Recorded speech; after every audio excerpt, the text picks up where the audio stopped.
It's 12 o'clock in Frisco, Texas, and it's time for Smoker Broker Radio with Robert Mesh, a.k.a. the Smoker Broker. Robert is the owner of Small World Realty and has employed hundreds of real estate agents in his 17-year career. He has instructed and mentored over 10,000 real estate agents at the highly acclaimed Champions School of Real Estate and is considered an expert in Texas residential realty. Robert is also an advocate of true entrepreneurial spirit and has helped many to transition from corporate America into the world of self-employment. And now live from the studio to your world, the Smoker Broker. Hey, welcome to Smoker Broker. I'm Robert Mesh, and I'm the guy they call Smoker Broker. Happy Thursday to you. Hope everything's going well. Lots of stuff going on out there.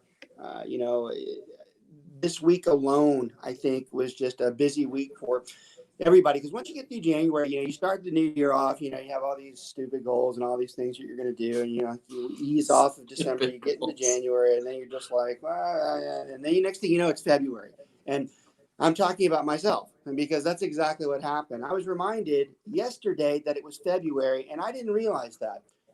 That's a true story, by the way. I didn't realize it was February. So it catches up on you. It moves fast. I do think it's because of all the things that are going on, especially, in the world in general, especially in the real estate world. So for me, those are two different things that really can put me in a daze sometimes, and that's exactly what it's done. So I have to sometimes center myself back and focus. This week alone was interesting in the financial world. So you have the whole GameStop and the AMC fiascos or whatever, or celebrations or disappointments, whichever side you're on. But it's an interesting phenomenon if you follow that type of stuff and look at the security of what the things that we do in the financial stock markets and what can happen. And we're not going to go through the whole thing, but let's just say that you had two companies that are not doing very well, increase their value by whatever, 1 billion percent, whatever it was. And it's interesting to me when people are trading in these types of situations where they know good and well both those companies are struggling. There's no mystery to GameStop. GameStop's many people think GameStop's on the blockbuster train, where the stuff that they're doing is just being beaten by Amazon. Yet they go from a $20 stock price to a $500 stock price. No, it was $2. It was $2, was it? So that alone begs the question as to what am I doing in the stock market? What's going on here? AMC is a good one. AMC has all but sold most of their buildings to churches, and because those are the people that are buying them, and they're taking horrible fear from COVID for the past year that they can't get the people back in, yet their stock price soars. And I don't do much in the stock market, of course, which for a guy who's in real estate, that's the way it should be. And that's kind of where I'm going with this, because real estate is a safer investment. But I have a few things in there, and I monitor it just a bit. But I do find those types of occurrences very disturbing, because it shows that if enough people get together and they can sabotage that system, and which, by the way, that is exactly, those of you who don't follow the stock market, it was a sabotage. It was two major groups getting back at each other, watching one try to benefit and the other one saying, I bet I can fix that. And it just shows the volatility of the stock market itself. So it's crazy. Some people did well. You bet on GameStop for a couple of days or so and sold it before it just crashed again. It's interesting. But I will tell you this, rest assured, before it's all said and done, there's going to be some type of legislation that goes out to make sure that type of behavior is curbed on how that can be done, because it does threaten the stabilization of the markets. And it's I heard that made you nervous too, because you short your agents. You were always expecting me to fail. Not true. That's a lie. That's a lie. I would never bet on that.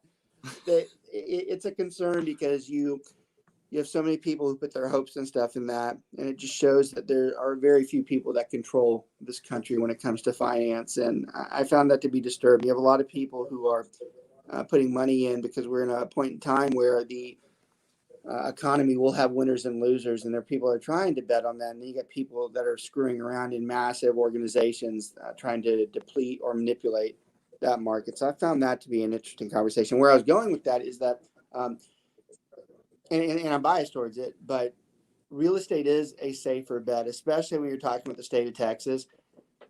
Our assets and our inventory is very safeguarded here. It's not like our properties devalue themselves overnight to where they lose 20 or 30%. Although I will say, for the first time in my career, I ease up a little bit because Texas is kind of approaching a bubble, and we're usually not on a bubble, but we're definitely getting where the prices are a little bit inflated, and there's only one way to go when you get to the top, and that's down.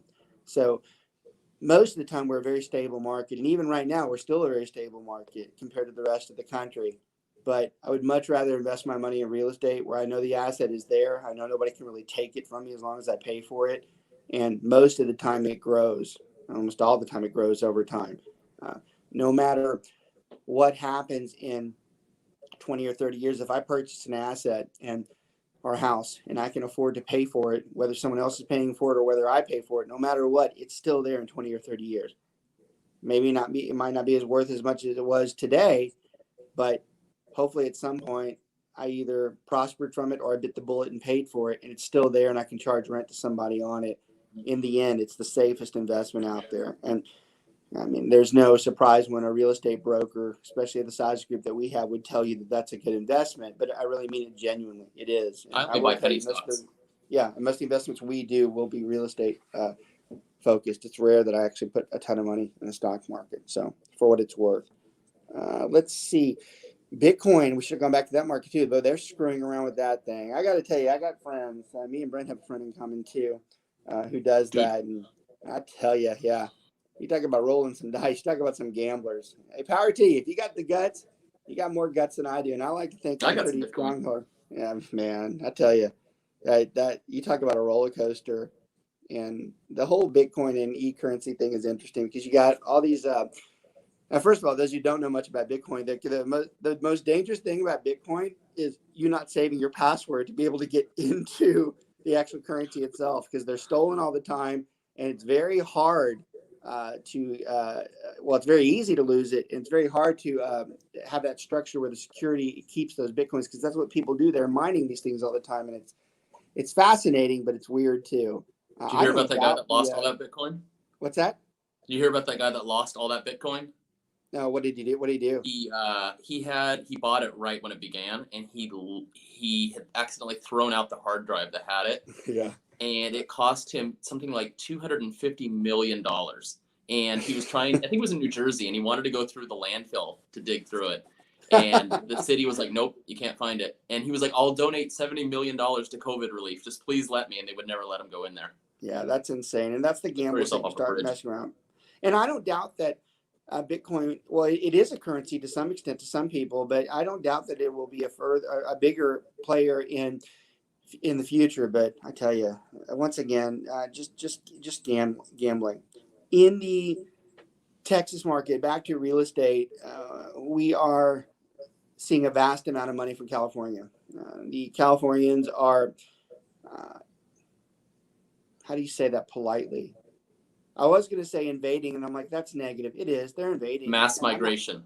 I'm happy. What say that again? That sounded better. Mass migration. It's an exodus. Mass migration. That sounds good. Come a little closer. I can't hear you as well. Or push your thing, or your mic's a little bit lower than it normally is. Or maybe it's not pushed up. Or maybe, I don't know if Mark can help that, but he probably can't. But it's a migration. It's a migration, and we're seeing it everywhere. I mean, y'all, almost every. For those of you who follow the show, general public wise, not just agents, we are literally seeing a 1-to-3 ratio in the buyers that we have being Californians. I mean, that's a lot of people in the state of Texas that are Californians that are buying property. And these are people that are cashing out, and they're bringing tons of money into Texas.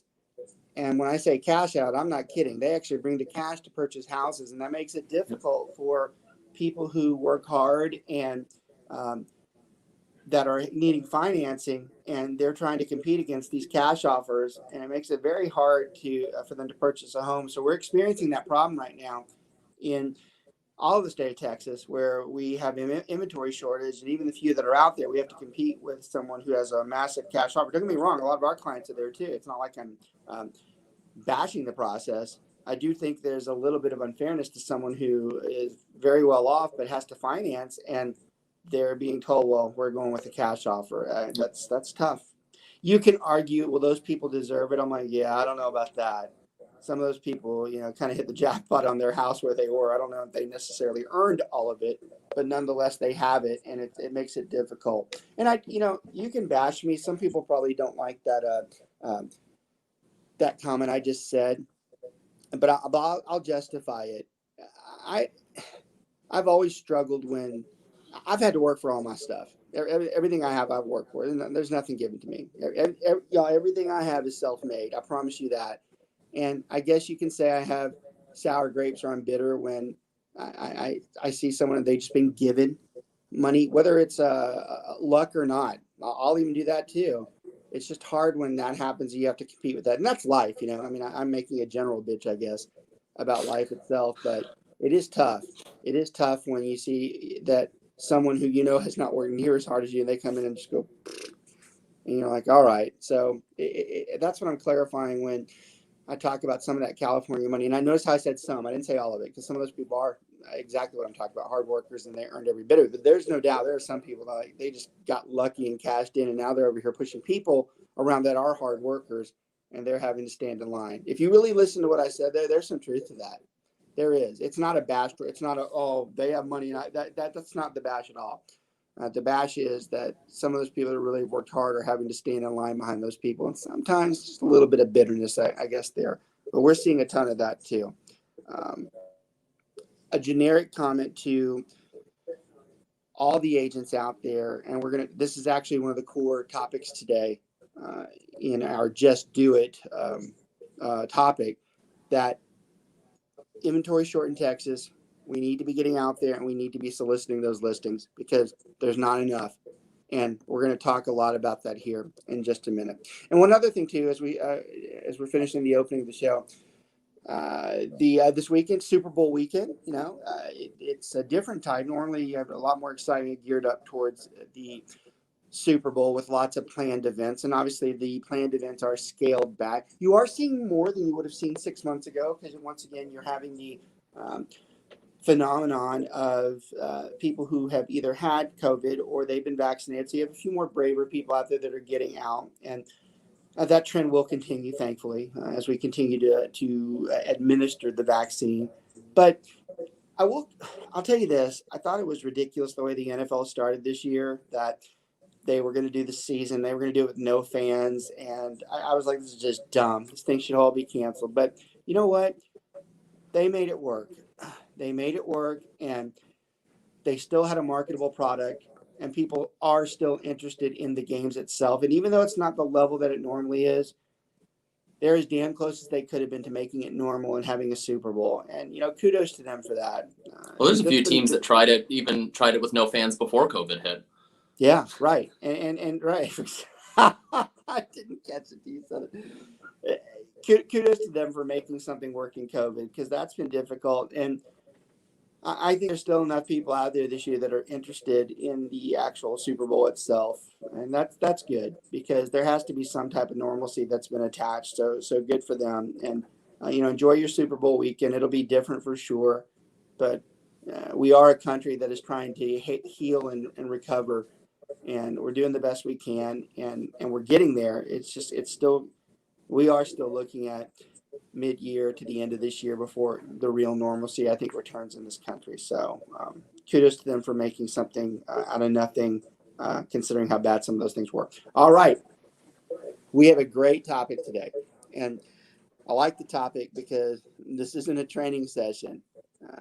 You can say it's a motivation session. I hate when people talk about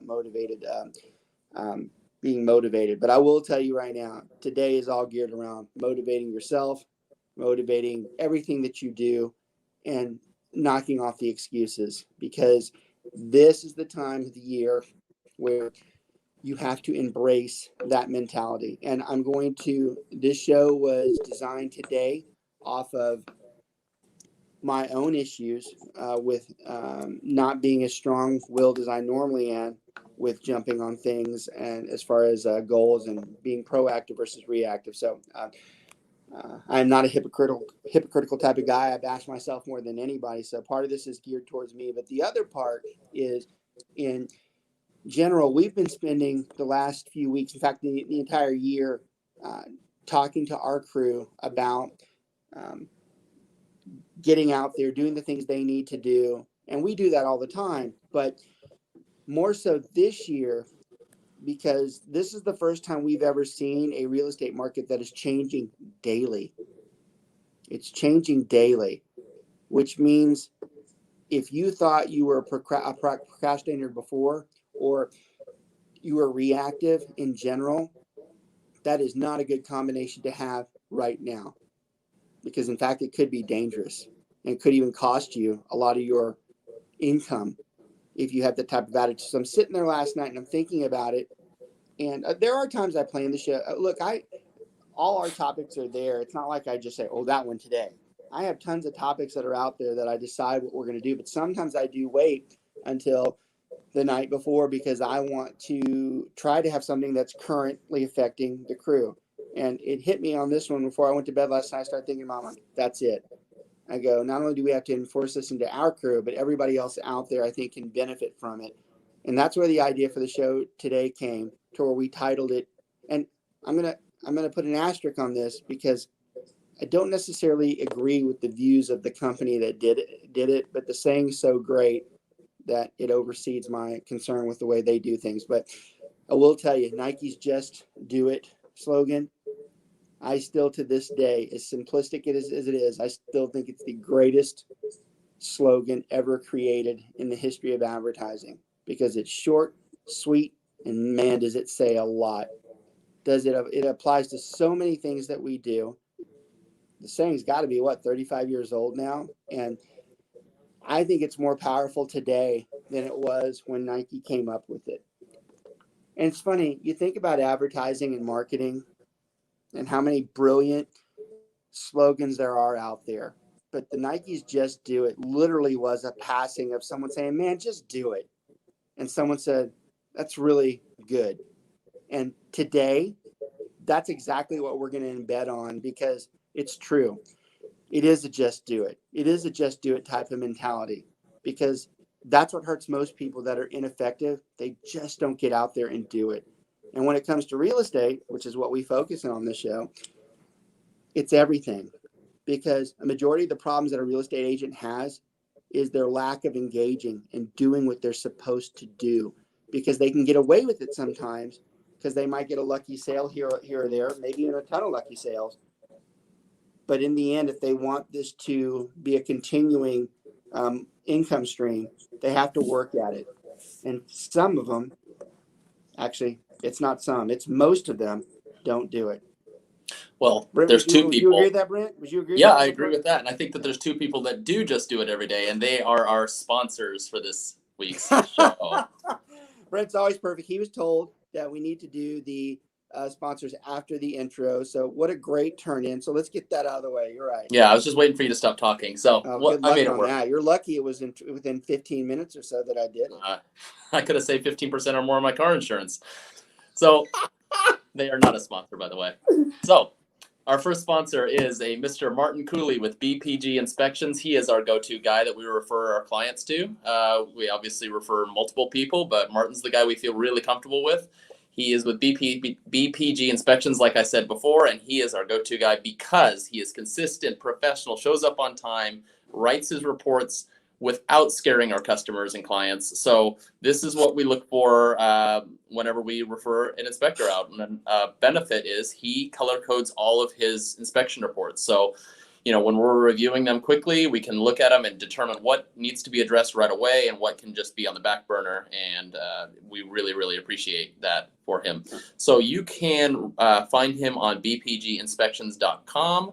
Or if that crawl comes up, I can get his phone number. Otherwise, I'm going to make up one. Okay, here's his phone number. It is 817-401-3240. That's Martin Cooley with BPG Inspection. All right. Our second sponsor is probably the better looking of the two sponsors. My father, Greg Holdberg, with Liberator Health Insurance. With Liberator, it's your health and your choice. They have health plans that allow you to see any doctor and go to any hospital in or out of network, and you can save 40 to 60% on your premiums. Their deal of the week, they had a single mom with 2 teenage daughters insured for $408 per month, and that includes dental. These plans offer the largest PPO provider network in the United States that covers hospitalizations and surgeries, doctor visits, and no referral needed to see a specialist, chiropractor visits, preventative health screenings, teledoc, x-rays, MRIs, labs, emergency rooms, and urgent care, and much more. As an independent broker agency, Liberator works with some of the best insurance carriers in the industry to get you the most coverage at an affordable monthly premium. For more information and to get a quick quote, call or text Greg Holdberg, independent health insurance broker, at 214-886-4688, or visit them at liberatorhealthinsurance.com. Well done. Two great guys, part of the SWR vendor family. Love both of them. Hey, you gotta love Brent too, and I'll tell you why. Well, there's a million reasons why, but I talk about this all the time on the show. I like the show being a live broadcast and then the podcast. People will call our show a podcast, but I mentioned this in several of the shows, but I continue to do it because I think it's important. I like the live broadcast because the live broadcast doesn't script those types of interactions. Most of the podcasts can be other podcasts, not mine, can be very boring sometimes because they're scripted. They're staying, they're doing exact. I like the free reign that we have to do what we want to do, say what we want to say, and at the time we want to do it. So that's another reason why we love to push the show itself. Why we encourage a lot of the people that watch it, you really should get the show. And we have all the information to talk about people being interested in KBGI Media, Raven Radio. Always ask us about that because the show has been very productive for us in more ways than one. So I love the way we do that. I don't like the script. The script sucks. So we've got to where we have all these people that are let's face it, there's a lot of people procrastinators in this country. Procrastination and being reactive. There's two terrible things to be called. The majority of us out there have that. I do want to point out that you're talking about procrastination, but you didn't figure out the show topic until last night. Yeah, right. Very good. So excellent point. We could argue that. It's possible. We could say, now I did clarify that I have a bank that I go through, but we could clarify I procrastinated. So there's some truth to that. Maybe because I didn't finalize it until a couple hours before too. Finalize. This is what we're going to do. We're going to break this conversation up into really 3 areas where you talk about new agents, those that are 2-year agents, and veterans. But if you're following along in the general public, you don't have to be a real estate agent to benefit from this conversation. This conversation should be something that you want to hear one way or the other. Because in the end, if you fall into these categories, you've got issues and you got to get out of them because you are never going to reach your true success level if you're procrastinating or you're being reactive. Okay. Real estate is full of procrastinators. The new agents, they come in and they start off with, they have all these vast dreams. They have all these things they're going to do, all these plans. Somebody got them in saying they're going to make this kind of money, and they get into real estate, they start, and the first thing they do is, I've got to do this. And they have this list of 100 things, and they're on number 1. And they're like, I need to get organized. So they start going through and they write all these things down, and they sit at the desk like this at 8 o'clock in the morning, 9 o'clock, or whatever. And they have this full list of stuff on their things that they're going to do. And they move it to the side, and they straighten it out, and then they move it. You probably can't see the way I'm doing this, but I'm just moving my pad to the parts of the desk. If you're a little bit, what do you call it? Attention deficit, where you have to put everything exactly. These are the people that do. They're sitting there doing this all the time, and they're not doing anything. They're just sitting there moving stuff around, and they're not doing what they're supposed to be doing. They make up excuses for every single thing out there. Everything from here to the moon to the sun. They're making an excuse as to why they didn't do something instead of just doing it. Instead of just saying, I'm going to take this list, I'm going to do it. I don't care if I don't like some of the things on the list, I'm going to do it. I told you I'm not hypocritical. One of the greatest issues that I think I have is my whole life is list. God knows my wife puts me on list. Everybody who's friends with me knows that too. But I'm telling you, the hardest thing for me on my list are the things that I'm not necessarily thrilled about doing, and I know they take time, Those are the ones I just let there and sit. The king of procrastination are the ones that are the worst things to do. I'm telling you today, and I'm using my own advice because I'm going to start taking it. The things that you don't like the most, do those first. Start doing those. Stop screwing around with all these other, I'm going to get this part of the list done. I'm going to get this part of the list done. Nobody gives a damn about your 10 to 15 things that meant nothing to anybody, but it got your list down shorter versus the biggest one that's on there. Start doing the bigger one. Start going through there and saying the one you hate the most, the one you know is going to take that much time. Start doing that one. And I promise you, the more times you start doing that, the other ones go quicker because then you're like, well, I got that one done. Now I can just get these through. And what you're going to find a majority of the time is the larger, more difficult problems are the ones that are going to help you prosper more than anything, because those are the ones that are the things that are not easy. They're the toughest things to do, but they're the ones that are setting a guideline for you to start succeeding. And unfortunately, that's the one you just never do. Every month, another sheet goes I've got by. two comments on that. One, I feel like you're going to be dumping a ton more work on me, so I'm not thrilled. Number two, that You are is right, kind my of, friend. that's kind of hitting on Gary Keller's comments, in the one thing, right? And basically the gist is, what is one thing that you can do to make everything else easier for the rest of the day, or easier, or not needed? And so, like Robert's saying, if you put the most important things that you do it first at the beginning of the day, if you ran out of time, you at least got the important things done, and the stuff on the back burner didn't get done. But a lot of people will put the easiest stuff because it's just kind of what they want to do, and they just don't feel like tackling the hard stuff. And then at the end of the day, you're freaking out because what you needed to do never got done. Yeah. Look, Jan, I'm telling you right now, this show is going to be pushed this afternoon when we always send the podcast up. But today, we are going to push it to people. We're going to tell them the ones that struggle the most need to watch this, because we're basically flat out telling you, if you're sitting there having trouble, having doubts as to what you're doing, you're in a gray area, we're telling you right now to knock it off, get out there, take the toughest thing you have on that list, and you start doing it. I don't care how painful it is. I don't care what the consequences are of you doing it. If you know it has to be done, go and do it. For my crew, if you want me to be sentimental in a nasty way to you, I'm telling you right now, whatever you have out there that you are struggling with, whether it's getting out there, setting up a networking group, going talk to people, I'm telling you right now to go do it. Go out there and do it. Maybe it's a little bit too late today, but starting tomorrow, the king of procrastination, probably a hypocritical way of saying that, but I know how some people are. They literally have to go to tomorrow. Start getting through there and start doing those things. Start doing the things you don't like doing the most. And if you're in my crew, I'm going to tell you right now, I'm going to actually do this with you. I'm going to start picking out the grossest things I cannot stand to do as far as work. And when I say gross, I mean like it's going to take tons of time to do it. We're going to do that. I'm going to take it. I'm going to start doing it. The ones that I grimace on, I'm like, I just don't want to do this. You'll just hand it to me. I'm going to do the same damn thing, because if I'm having trouble with it, others have trouble with it, doing those things, and I'm not going to be hypocritical. I'm going to start doing those things on the list, because that's the problem with the majority of us. We let the list sit there and we just don't do it. We have to start doing these things that hurt us the most. Brent, what are some things that the new agents struggle with? I went through a rant list on there. More specifically, what are some things that they need to do to help themselves get going on these, or the ones that they don't want to do? Right. So, real estate's kind of a long-term game, especially when you get into it as an agent. Not a kind of, it is. Oh, okay. I guess it can be. But I mean, do what you're told. There's short-term things you can do, right? Like, say, buy leads, stuff like that. But then there's longer term things, which is going to give you the most bang for your buck. A lot of people don't want to put the work into starting a network group or joining a networking group because they don't get the referral right.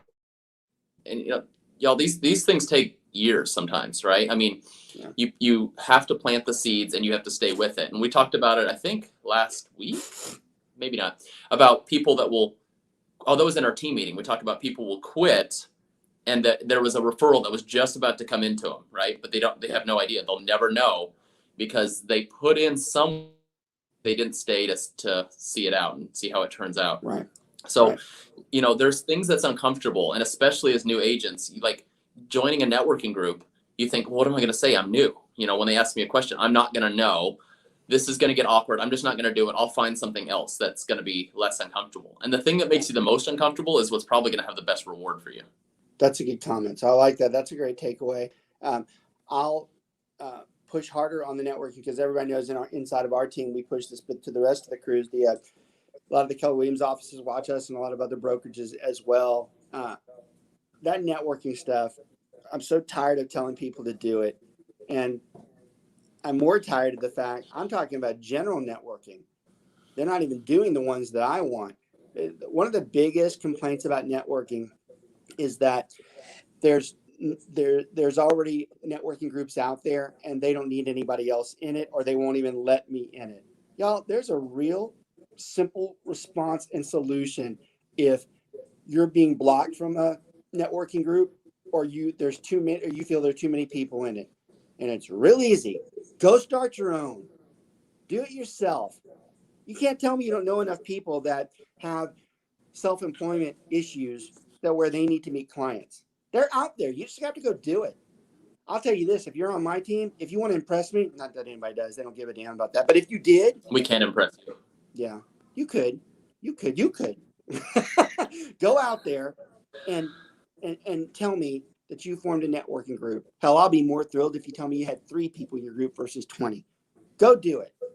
Go do it and watch not only the response that you get from me, but the amount I'm willing to help you because you're trying. Because I know that the lifeblood of this business is relationships and networking. And that doesn't start if you're not getting out there and doing it. You want to talk about just do it. Just go do a networking group. Get out there and start. I am more impressed with people who start their own than the ones that actually go to them. Don't get me wrong. I want you to go to the networking groups too. But go start it. There are so many people out there right now that are in the same boat as you. And look, and there's no secret to this. Anybody who does professional networking, they'll tell you that the ones who benefit the most in those groups are people like us, the real estate agents. Because remember, you have people that are like, you've got the window washers. Those are always my favorite. The guys that do the professional window washing, I can only get them so much business. There's only so many people that have a professional office that needs window washing. But those people that they meet, they're going into houses daily. Half the time somebody goes in to one of those because they're actually thinking about selling their house right now. And they do that. And these people are fueled into us. Those people, the window washers can give us a ton of referrals, but we can't necessarily do the same. We as real estate agents benefit from those things. And that doesn't go just for window washers. That goes for a lot of people out there. Brent, what are some other ones you can think that probably it's hard for us to refer to, but it's easy. Plumbers, chiropractors. Trying to think what else we have. God, we get a lot of like house cleaning people, lawn care. I mean, those are kind of easy to refer out, but photographers, we've got. Just so you know, the reason why I told you to do that, because I knew it was a bland subject for you to start talking on. I just had a really good idea. And it's good enough that I ain't sharing it right now. So wow. I'm going to talk to you. I just wrote it down. I'm going to talk to you about that later. But, I will say this though, as being involved with the firm, and it's not just our guys, right? And Robert's been in it longer than me, but with real estate, the barrier to entry is very low. The cost to get going is very low compared to other things. And the potential is so high. And it gets really frustrating when you see a bunch of people, because, there's that 80-20 rule, that simply just won't do it. I mean, they have everything they need, all the tools. All they have to do is put a little bit of effort for a big reward. And they just simply won't do it. And it's the human nature or the human condition. They won't put in the work. And you're like, do you realize how much could have made if you actually did something? And I'm saying that because, I could have done definitely a lot more in my first few years, but, I was doing it part-time. I had something else going on and it's fine. I don't really have any regrets, but there's a lot of people that just like, well, it's too hard. I'm going to go do something else. And it's like, really? Well, my greatest annoyance in the amount of real estate agents that are out there, not everybody is going to make a full-time career out of it. I mean, let's just face it. It's not going to happen, but there are so many people out there, and talking about the agents right now, that even if they only did 2 or 3 deals, it was well worth your time to do it. You just have to set your expectation as to that's what it was going to be. I mean, look, my guys know it too. To sell 1 or 2 houses, anybody can do it if you try hard enough. When you tell me you haven't sold a house, it's very hard for me when I get the excuse of, well, I have this going. I'm like, it doesn't matter. You could have been working 80 hours a week and still sold 1. Just go sell the 1. Again, just go do it. Go do it. Make whatever you have on your plate right now, outside of health or real bad personal issues, which there are some exceptions to this disclaimer. Rule. Yeah, absolutely. Well, personal empathy. There are some disclaimers that some people are just it's so tough for them right now. I get that. But anybody else out there, especially my crew, God, just go out there and do whatever it takes. Act as if your life depends on it. Go out there and get a client to buy or sell a house. You can do it. Trust me when I say it. It can be done. It's not that difficult. And the moment you do the first one, it makes the second one that much easier. But the longer you sit there and say, I'm not going to do it, I'm not going to try, I'm not going to go through a bunch of tutorials, I'm not going to go through a bunch of training because it takes too long. It's just not okay. It's not okay. I was going to be more profane there, but I decided not to. I didn't want the best to get to me. But it angers me that much because it's not that hard. You can do this stuff. You just have to do it. You just have to get out there and say, I'm going to do these things today. Stop saying I'm going to do all of it, because that's the biggest problem with most people. They're like, I'm going to do all this at one time. I'm like, no, you won't. Some of that stuff is 5 to 10 years in there. But just do the things you know right now that you can sell a house. My God, I'd be willing to bet y'all right now, if you went out on the street and did one of those Statue of Liberty signs and pointed, dressed like the tax guys, and pointed to yourself saying, hey, I sell real estate. And the fact that I put this thing on and embarrassed myself like this, you should actually use me. I bet someone would get a deal today. I do. Yeah, you get one. If I'm driving and I saw that person, I'd be like, that's funny. I go, I might have to try that. Am I being totally serious? No, but I am a little. I actually think that type of level of thinking is what we're talking about, because we are telling you just to do it. And look, reactive and procrastination, they go hand in hand. All right. Procrastination, it's breeding being reactive. It's encouraging it. It's encouraging that you're going to let something happen that you could have prevented if you did the other things. They really go hand in hand. And I think that's a good takeaway from the show, is that you should look at it from a standpoint that the more you procrastinate, the easier it is to become reactive. And I tell you, there's a lot of words in the business world that are powerful. There are a lot of words in the business world that are said quite a bit and that are detrimental. But I'll tell you, the one that is the greatest detriment as far as I'm concerned, reactive is the worst thing anybody can ever call you. That there are so many bad things that come from being reactive, because what someone's basically politely telling you, or maybe not politely telling you, is you should have done something before that happened. And God, that is the worst. You don't ever. And look, I've run my own company for the longest time, and I don't get that a lot because the only reactiveness is from me. So I have to penalize myself, which, believe me, I do. Believe it or not, I'm harder on myself than just about anybody. But when you have someone come down to you and tell you, you shouldn't have done it that way, you should have done this, that is about as low as you possibly can feel. Or at least, actually, I take that back. It's the lowest that you should possibly feel. Some don't, but you should, because someone's basically coming in there and saying, that's not what you were told to do. And anybody could have told you that you should have done it that way. And that's hard. That's hard. You don't ever want to be accused of being reactive. You don't ever want someone to come back and say, why'd you do it like that? That's like one of the worst. I'm trying to think of the word. It's not, what's the opposite of compliment? I'm going blank. just it's a terrible thing to be called. A slam. It's not what you want. And you should do everything you can to avoid being reactive. Everything we do daily should be proactive. We should be getting in front of things. I will tell you that is something that I'm very disciplined at. I try very hard to stay in front of the things I know that are coming. Y'all, I bash myself more than anybody. And I think you almost have to if you run the size team that I do, because you have to be critical of what it is that you're doing. But I will tell you one thing that I do very right is I try to stay in front of things. I look at what's coming. I look at what the results could be, what could happen, what are the consequences.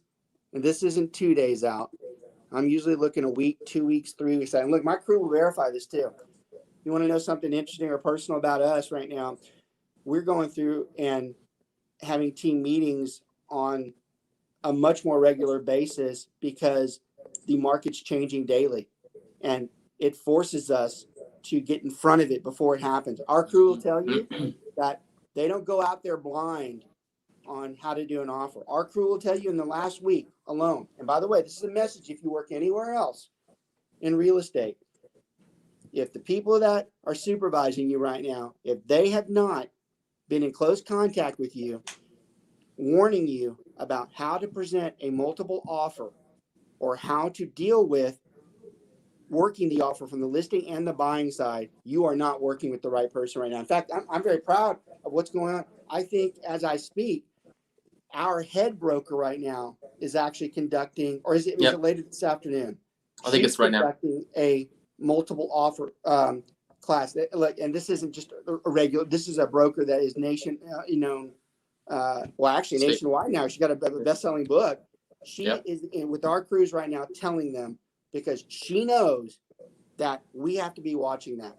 And if you don't have someone like that, that's personally reaching out to you saying, hey, look, you have got to be doing this. And before you do it, let us see it. That is a perfect definition of being proactive. You know, I don't just sit there and spiel things off, even though I talk quite a bit and sometimes I go around in circles. Yeah, I'm telling you right now, I usually practice what I preach. If I'm out here blabbing something, and look, you got to love Brent for his comical ways, his smart aleck ways, his intelligent ways. But one thing about him, if you watch him, he'll make fun of me if I do something wrong. He'll joke about something I'll do. But he also knows when I hit a point on that he knows is the absolute foundation of what we do, you'll see a very stern nod from him. And right there, he knows damn good and well that that is what we have to go through. We are proactive on a daily basis to make sure our crews don't get out there and make mistakes. Probably another reason why we review every damn thing before it goes out to. We don't want to give them a chance to make that mistake. It is an extreme value add for us to go through. Does it take us a lot of time? Does it keep us up late and make us get up early? You're damn right it does, because between the two of us, that's exactly what our lives revolve around. But it's worth it because we know our crew has confidence that they're going to get it right. They're not going to do something wrong. It is a confidence level. It is being confident. This stuff about just doing it, being proactive versus reactive, it all flows into being confident. It flows into being confident to know what it is that you're doing, and you know that you can execute. When you start acting like you're not confident, then you don't start doing something because you're afraid of it, which is once again why you start becoming proactive versus reactive. It might not sound like it as we're going through this, but if you dissect what we're talking about today, all of these things flow together. If you've got a confidence problem, most likely it means you have a procrastination problem and you're also reactive and you're not proactive. I guarantee you, if you are having issues with that, those are flowing from those things there. Those people, there's millions of Americans, millions of people in the world who lack confidence. I don't think anybody would have to tell you that is not something that I lack in my life. In fact, I get annoyed by the fact when someone, and only my closer friends would vouch for me on this, but you'll have a lot of people that sometimes, by the way I come off, that they'll say that I have some type of arrogance to me. I'm like, let me tell you something about me. You don't know anything about me if you think that I come off as arrogant just because of my confidence. You ought to see where I come from. The place that I was born is well off the maps. Half of my family spoke a broken French and English. Half of them literally live next to the swamp people and are fantastic people. I come from very rural parts. If you want to sit there and talk about, you think that I'm arrogant where I come from, just come down to where I was born and where my family has been raised, and you can really figure out quick. That is not what I am. What I do right, and it comes off as that, is I am very confident in what I do. I am confident in every damn thing. Even my wife, who will bash me on just about everything, as she should, she will tell you there's one thing that he does religiously right all the time, and he is confident. My father would tell you, my mother would tell you, my brother, they know that if I put myself into it, I'm going to be confident. And you can look at that however you want to, but that confidence level is what makes you go out and do these things. It makes you go out and not fear anything. It makes you go out and say, I'm going to do this today, and I'm going to get it done because I know what the results are. Trust me when I say, if you have a confidence problem, your confidence problem is more from a procrastination problem and being reactive more than anything. You want to fix your confidence problem? Start addressing those two things, and then you might start having a chance at being more confident in what you do. Something you'll see with it's something you'll see with agents a lot, and it'll be coming up in the next few months. We're in a hot market right now, and so if you've been in the industry a couple of years, you think, oh wow, I'm really good. I've got a lot of clients and things are good. And when things start to taper off, that's when they start panicking and they start putting in the work then. But it's kind of too late. You need to stay consistent with the marketing efforts you're putting in, even when the times are good, so that you stay level. But real estate is this up and down thing for these agents. And it really backfires on them when the market slows down a little bit through the winter months. So you hit one of the things I put on the topic levels there, and we've been focusing so much on new agents, but this isn't just a new agent problem. This is also people who have been doing it for 5 years or who are even veteran agents. And it's exactly what Brent just said. Sometimes people become complacent.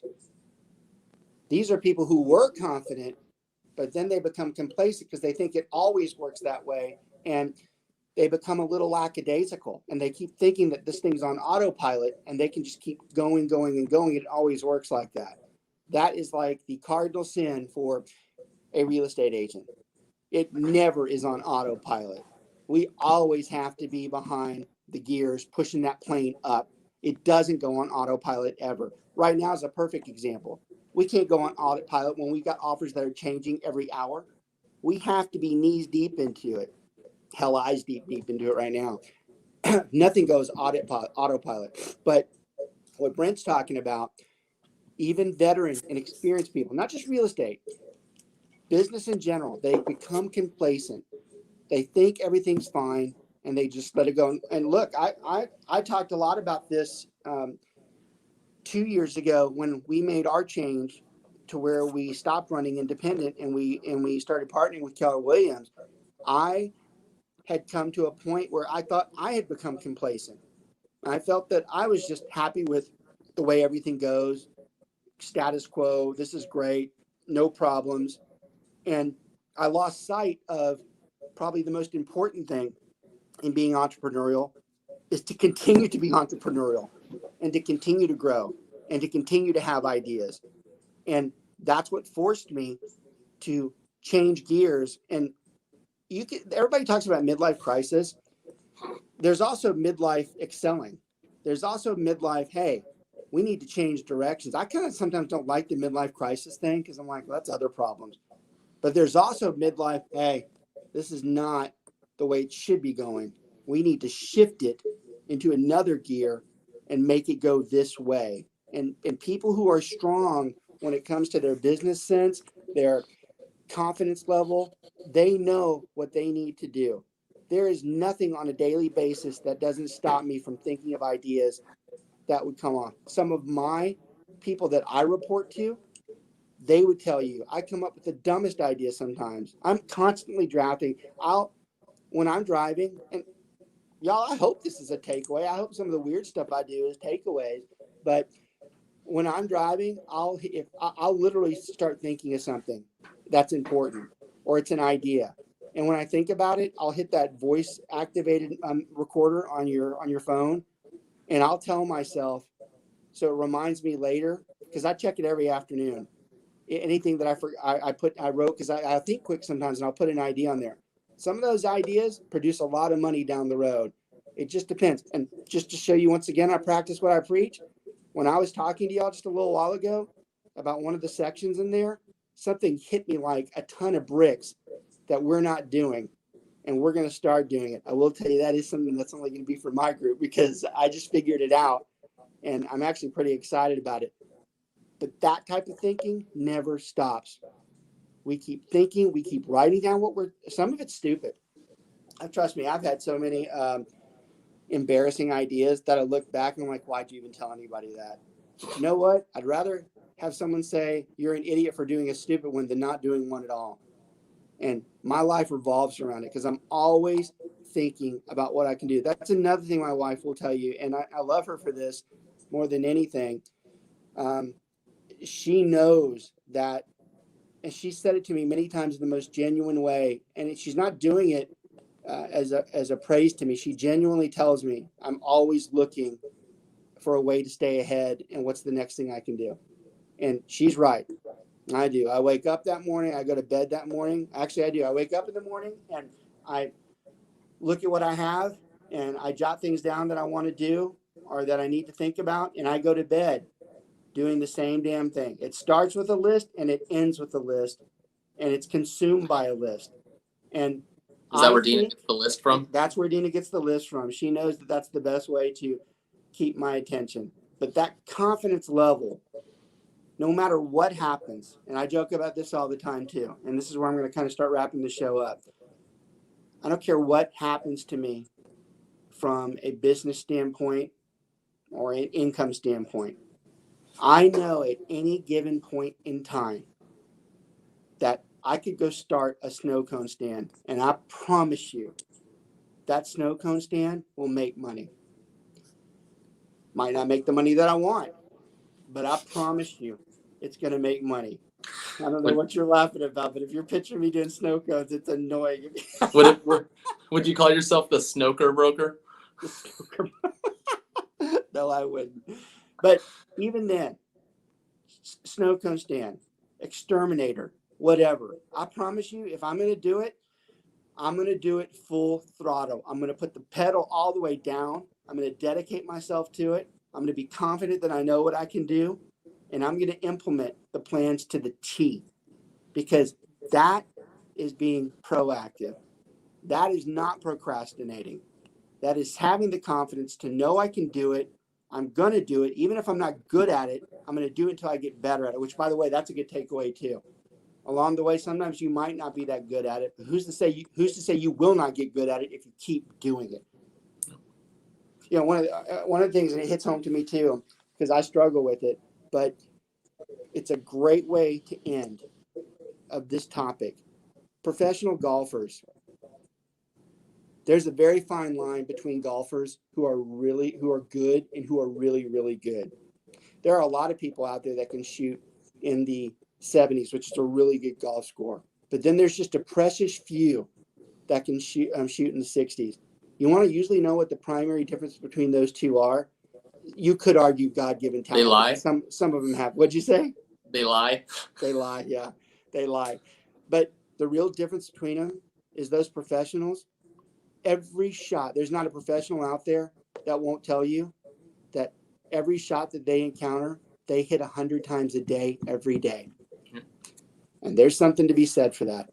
There's something to be said for being professional and over 100 times a day doing it. I think Luka does the same thing. I think he, with his free throws, I think he has to hit a minimum of X amount in a row a day. You want to know why he's so brilliant in the things that he does? Because he sits there and practices it all day long. He practices those wild-ass moves that he has because he knows if he does it enough, he'll encounter it when he's on the court. You miss 100% of the shots you don't take. Wayne Gretzky, Michael Scott. That's right. I saw that a lot today, or last week. Say that again. That was a good. This quote's been going around the internet. What was it again? Well, that was the Office quote with the Wayne Gretzky, Michael Scott what thing. was the Wayne Gretzky one was out there this week? You miss 100% of the shots you don't take. That's right. You miss 100% of the shots you don't take. You've got to be involved in the fight. Otherwise, you're just sitting on the sidelines and your relevance level goes horrifically down the more you sit. I don't care what level you're at. I don't care what status you're at. I don't care where you think you are in life. Every moment you have a chance to start improving your life, you just have to do it. And there is no better way to end the show than saying it just like that. You just have to do it. You know, we do 45 minutes on the show, or to an hour or so. And it's really the last 20 minutes that really is the kicker in there. And I can tell you, even before going through and watching this one, I know the last 20 minutes, that's exactly what I wanted to say today. That is exactly what I wanted to hit on, especially to my crew and everybody else out there. Y'all, as always, we really appreciate y'all watching the show. We just tremendously hope that you get so much out of it. I'd have a problem thinking that you can't get something out of this with what we're talking about, because anybody who can watch that last 20 minutes and feel like they're doing okay and that they don't want to get out there and do something more right now, I got concerns for you. And I legitimately mean that. You cannot sit there and watch that and go, because if you do, you got bigger problems. In fact, you should be telling yourself that right now. I love that part of the show. You should continue to watch the show for those types of tips. You should pass it on to others and let them know we continue to, like I said, appreciate the viewership. The viewership continues to be over 500 religiously watching every week off of our archives. We thank y'all all the time. Thanks so much. We will see you guys next week. Have a great one. And head to joinswr.com. Join SWR.com. Thank you. Join SWR.com. We're out. Or at least I thought we were out. Oh, Mark. I don't know if it's my hands. Well, maybe we're going to go a few extra minutes there. Brent? All right. I am confident Mark will be back to cut this live broadcast off, but Yeah. I don't know when that's going to be. No. Well, maybe he's procrastinating ending He the might show. be procrastinating. Maybe he has something that he's about to do and he just didn't want to do it. Maybe. Or worse, maybe he has a medical issue. I hope he's okay. Mark. Oh, God. You didn't stroke out, did you, Mark? Mark, are you out there? This is awesome. We could end the broadcast where it's just like Just the rainbow sitting there, screen but I that don't know shows how up. long it might sit. Yeah. Oh wait, Well- we did have some comments. I didn't see. Hang on. Straight line, 300 progression, come and get you. Never got picture off thinking you can make it home. Oh my God. That was funny. Completely agree. My buddy Jason Schubart, he must be watching recently. I've seen his comments out there.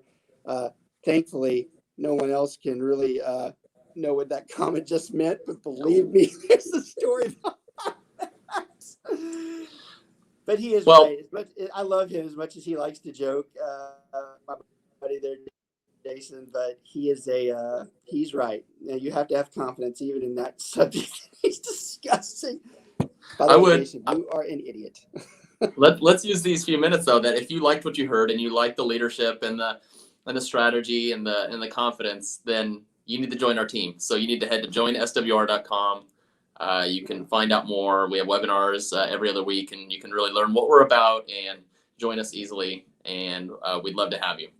Yeah, the team is built to handle a great deal of agents out there. It's constructed so that the education is free for everybody all the time, 24/7, and we work very hard to make sure our lives surround making sure that our agents have everything they need on really on an hourly basis, because I learned many years ago, you just can't do this any other way. You have to have someone there. That's the major fail of most brokerages, is that they can't be there all the time for their agents. We have tried to create a model where we are.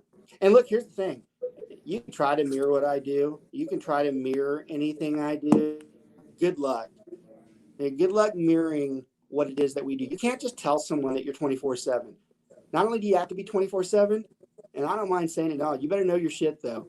You better know what it is, all the things that come across. Hell, my agents this past week, they'll vouch for that too. The situations that we have to step into, you have had to have done this for a long time to know how to respond to it. So you can be 24/7.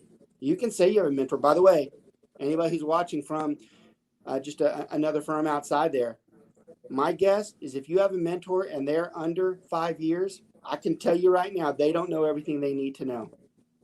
No one ever knows everything they need to know, but I'm telling you, there's a terrible shortage in what they know right now if it's only 5 years, because they haven't seen it. They haven't seen near enough to be able to tell you what you can and you cannot do. Hey, Brent, maybe we should text Mark and make sure he's okay. I was about to, but he posted a comment, so I think we're good. Oh, Mark posted a comment. No, I Yeah, think it was but- Andrea. Yeah, but Mark posted it. He makes it show up. Oh, that's right. Mark, he you did. there? Mark, he is. Mark, I guess he's just having trouble cutting it. Give him a text there, Brent. See what he's. Yeah, I just did. I'm sure Mark is there. Something is not cutting the broadcast off. The Streamathon, 24 it's hours, gotta- a smoker broker. It's got to be that. Yeah, okay. Yeah, we're good. All right, Go so ahead. Mark's just telling us. Okay, there he is. Mark, what happened? Yeah. Well, because you guys froze, and every time I'd come back in, you guys were still talking. So I was like, okay, well, they're just going to keep on talking. That's fine. I mean, I didn't get All to right, hear good the deal. part that you were like, okay, goodbye. We were concerned about your well-being. All Yeah, right, in fact, Brent was sitting there moving 90 miles an hour, and you were frozen. And That's kind of like our work relationship. that's exactly Oh, what happens. I kept refreshing, and I was like, eventually, then I get back in there, and you guys are talking. So I was sitting here like this, going, well, I guess they're going to. All right, you can cut Well, let's wrap up. Thanks a lot, everybody. See y'all soon. All right, all good.